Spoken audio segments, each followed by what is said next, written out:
That's not supposed to be in 4 pieces like that.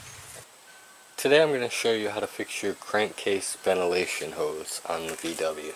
So the first thing you're going to want to do is pull your cover off. So I fixed mine the other day, and by fixed it I mean electrical taped it back together. But I forgot to show you guys how to take it off, so I'm going to do that now. You have one connection here, and you squeeze this one to take it off, and both of these hoses will come off. This one's still connected down here too.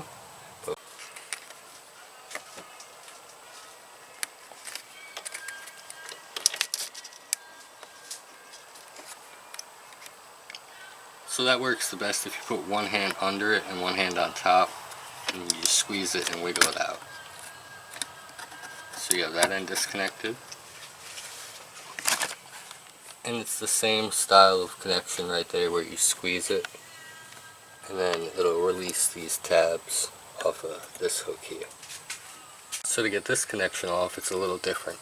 You're going to have to pry on each one of these, and you're going to have to do at least 2 at a time.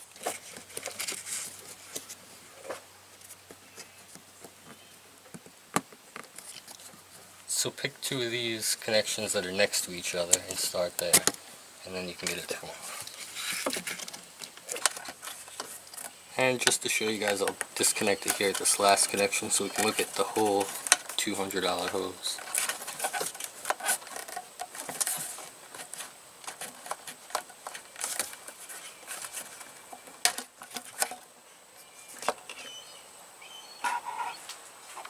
So here's the crankcase ventilation hose.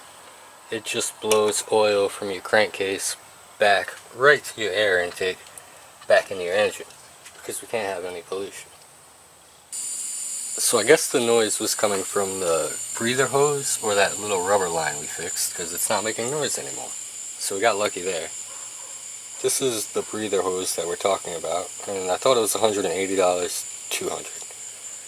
So I have like 19 more ideas that we'll try when the electrical tape fails before we spend the $200 on that hose.